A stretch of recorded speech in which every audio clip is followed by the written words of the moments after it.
नमस्कार मंडळी, मी प्रियांका आणि आज मी तुमच्याबरोबर माझं क्लिनिंग रुटीन शेअर करणार आहे.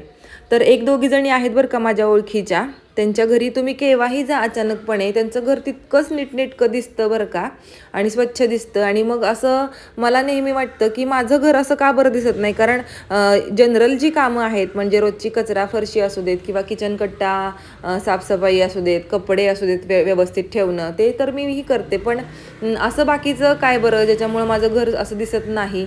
मग माझ्या लक्षात आल्या काही गोष्टी ज्या आपण वरचेवर साफ करत नाही, ज्या केल्या पाहिजेत. सो मग 8-15 दिवसातून मी अशा गोष्टी साफ करत असते आणि तेच मग माझं 2 आठवड्यामधूनचं एकदाचं जे क्लिनिंग रुटीन आहे ते मी आज तुमच्याबरोबर शेअर करते. तर सगळ्यात अगोदर तुम्ही इथं पाहताय मी भिंत झाडून घेते समोरची. तर खालच्या ज्या गोष्टी असतात जमिनीवरच्या त्या तर त्याच्यावरची धूळ आपण रोज झाडून घेतो, पुसून घेतो.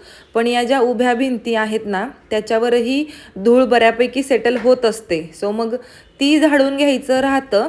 आणि ज्यावेळेला ती धूळ आपण झाडून घेतो त्यावेळेला तुम्हीही ऑब्झर्व केलं असेल बघा, रिफ्लेक्शन छान पडतं, एक ब्राईटनेस येतो घरामध्ये. आणि ऑब्व्हियसली ज्यावेळेला ब्राईटनेस असतो त्यावेळेला छान प्रसन्न वाटतं, छान वाटतं. म्हणून मग मी वरचेवर 2 आठवड्यातून वगैरे एकदा भिंतीवरती झाडू फिरवत असते. कारण मला पुसून घेता येत नाहीत भिंती, कारण हा साधा कलर आहे भिंतींचा.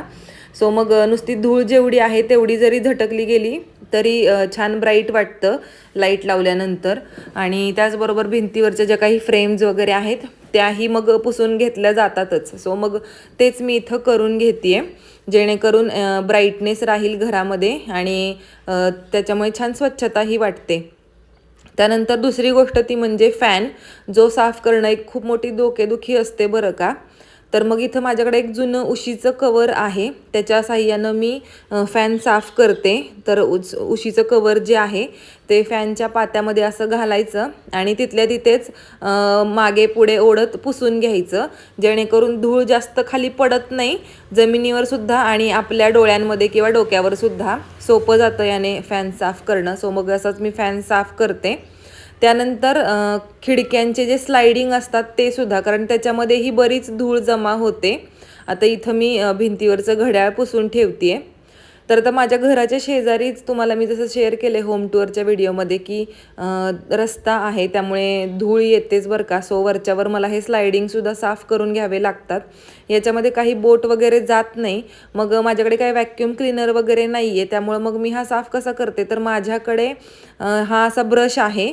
त्या ब्रशच्या साहाय्याने मी अगोदर हे झाडून घेते स्लायडिंग आणि जी सगळी धूळ आहे ती एका कडेला एकत्र करते. अगदी 10-15 मिनटात माझे हे स्लायडिंग साफ होऊन जातात बरं का. तर ही जी धूळ आहे ती मी एकत्र करते एका कडेला आणि माझ्याकडे एक छोटा मसाल्याचा चमचा आहे मसाल्याच्या डब्यातला. सो त्याच्या मदतीनं ही धूळ मी हळूहळू बाहेर टाकत असते, बाहेर काढत असते जेवढी जमेल तशी. तो छोटासा चमचा आहे त्यामुळं मग तो स्लायडिंगमध्ये बसतो आणि मला साफ करता येतं. आणि त्याच्यानंतर मग असा ओला कपडा घेते मी, त्याची घडी करून ती स्लायडिंगमध्ये अशी घालते आणि त्याने ते पुसून घेते, जेणेकरून जी काही धूळ आहे ती या ओल्या कपड्याला चिकटून जाते आणि स्लायडिंग स्वच्छ होतं. आणि 10-15 मिनटात हे स्लायडिंग साफ होतात. आणि मग स्लायडिंग साफ असले की पण छान वाटतं ना, कारण म्हणजे कसं काही गोष्टी आपल्या रोजच्या बघण्यातल्या असतात त्यामुळे त्या आपल्या लक्षात येत नाही, पण आपल्याकडे जे कोणी अचानक येतात की नाही त्यांच्या मात्र ह्या गोष्टी लक्षात येतात. सो मग हे असे स्लायडिंग मी साफ करते आणि तुम्ही पाहताय धूळ किती निघते त्यातून. त्यामुळं मग ओल्या कपड्याने मी असं हे पुसून घेते स्लायडिंग. त्यानंतर हे फ्रेम जी बनवलेली असते ग्रॅनाईट फरशीची खिडक्यांना दरवाजांना, तर त्यालाही आपला हात लागतो चिकट किंवा त्याच्यावरही धूळ बसते, मग तेवढे ते चमकत नाहीत. सो मग ते सुद्धा वरच्यावर पुसून घेतले ना की ते छान चमकतात आणि मग छान स्वच्छ वाटतं ना असं चमकलं घर की. सो मग हे फ्रेम जे आहेत ग्रॅनाईटचे खिडक्यांचे दरवाजाचे तेही मी पुसून घेते. त्यानंतर ऑब्व्हियसली सोफा कवर किंवा पडदे जे आहेत ते 8-15 दिवसातून एकदा आपण धुतोच. तर हे जे सोफा कवर आहेत माझ्या सोफ्याचे ते मी माझ्या साड्यांचे 2 साड्या ज्या माझ्या होत्या ज्यांचा मला वापर होत नव्हता त्यांचे मी शिवून घेतलेत. जरा डोकं लावलंय, एक बाजू एका साडीची आणि दुसरी बाजू दुसऱ्या साडीची शिवून घेतली, जेणेकरून कसं अदलून बदलून मला एकदा ग्रीन कलर एकदा रेड कलर असं वापरता येईल. स्वतः बघा अगोदर ग्रीन कलर होता तर ते मी आता काढून झाडून ग्रीन कलर मागे गेलाय आणि रेड कलर जो आहे तो मी पुढे आणलाय. जेणेकरून कसं थोडंसं वेगळेपण येतं आणि मला असं तेच तेच रोज बघून की नाही बोर होतं. सो मग मी असं काहीतरी शिवून घेत असते, काहीतरी डोकं चालवत असते. सो मग हे मी असे सोफा कवर शिवून घेतलेत. मग आता पहा ते मी झाडते आणि याला घालून घेते. आणि बघा आता वेगळा कलर दिसतोय. अगोदर ग्रीन कलर होता सोफ्यांचा, आता रेड झालाय. सो मग असं वेगळेपण आलं की फ्रेशनेस आपोआपच जाणवतो ना घरामध्ये. सो मग आता सगळीकडची धूळ जाडून झाली की फरशीवरची धूळ आणि कचरा मी काढून घेते आणि ते पुसून घेते. त्याचबरोबर हे शोकेसचं जे कॉर्नर आहे हे मी होम टूरमध्ये तुमच्याबरोबर शेअर केलेलंच आहे. तर याच्यावरची ही धूळ जी आहे ती रोजच्या रोज मी साफ करून घेते. होम टूरचा व्हिडिओ जर कोणी पाहिला नसेल तर तुम्ही पहा. हे घर मी माझ्या पद्धतीनं कसं सजवलंय हे दाखवलंय मी त्याच्यामध्ये, हे शेअर केलंय. सो नक्की पहा तो व्हिडिओ. आता धूळ जरी येते घरामध्ये तर ऑब्व्हियसली ती भांड्यांवर पण सेटल होणारच आहे.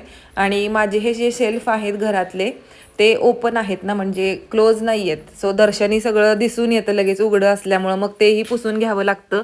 डब्यांवरची शेल्फवरची धूळ तर ती पुसत असताना त्याचा 8-15 दिवसातून एक फायदा पण होतो बरं का, की वरचेवर ज्यावेळेला आपण डबे पुसायला काढतो किंवा असे हाताळतो ना, त्यावेळेला ते उघडून बघितले जातात आणि काही गोष्टी आपल्याकडून विसरल्या जातात की ही सुद्धा गोष्ट आपल्या घरात आहे, ती वापरायला पाहिजे असं.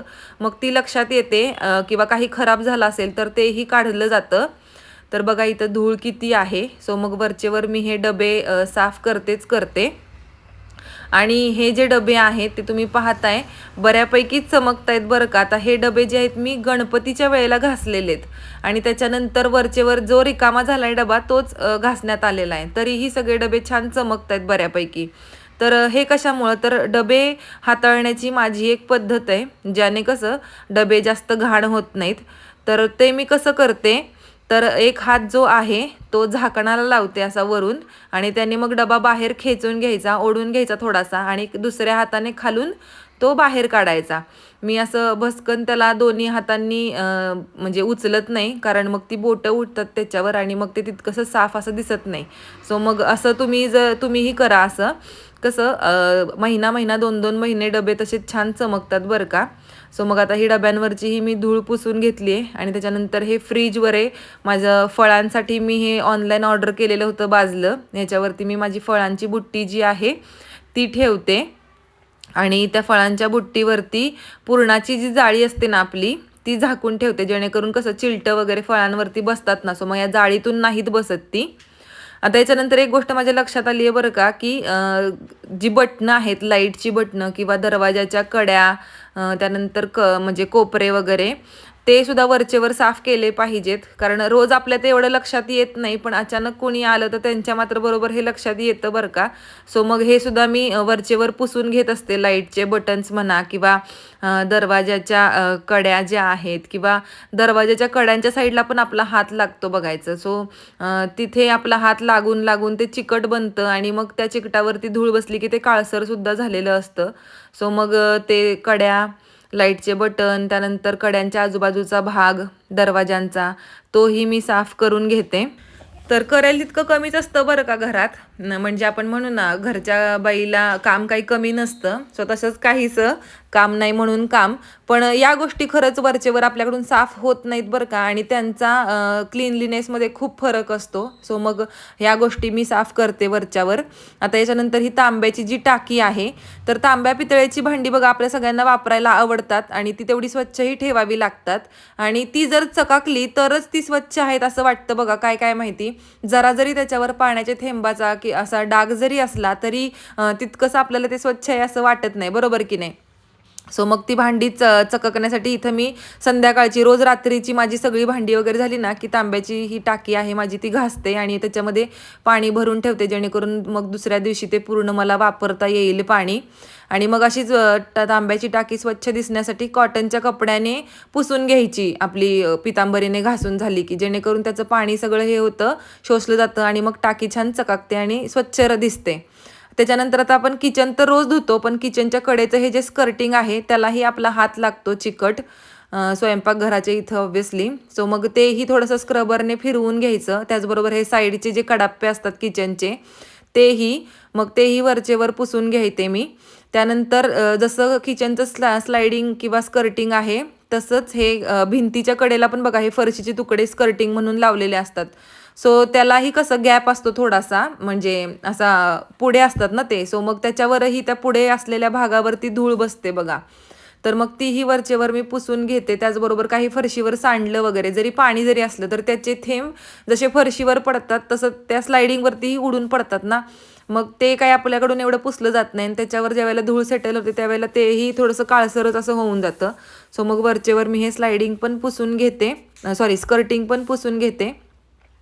फरशी तर रोजच्या रोज पुसतेच मी, पण ती कसं मॉबनी पुसली जाते ना, मग मॉबचा का जो आकार आहे तो गोल असतो ना, सो मग तो इतका कोपऱ्या कापऱ्याला जात नाही आणि मग रोजच्या रोज वाकून तितकंसं होत नाही ना मॉबनी. मग 3-4 दिवसातून एकदा मॉबनी फरशी न पुसता मी बसून फरशी पुसून घेते, जेणेकरून प्रत्येक कानाकोपऱ्यातून मला पुसता येईल आणि कानाकोपरे स्वच्छ असले की मग घर आपोआपच छान स्वच्छ दिसतं.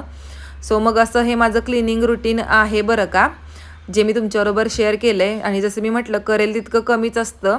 मग आवडला असेल व्हिडिओ तर प्लीज व्हिडिओला लाईक करा आणि हो, चॅनलवर नवीन असाल तर प्लीज सबस्क्राईब करा चॅनलला. Thank you for watching.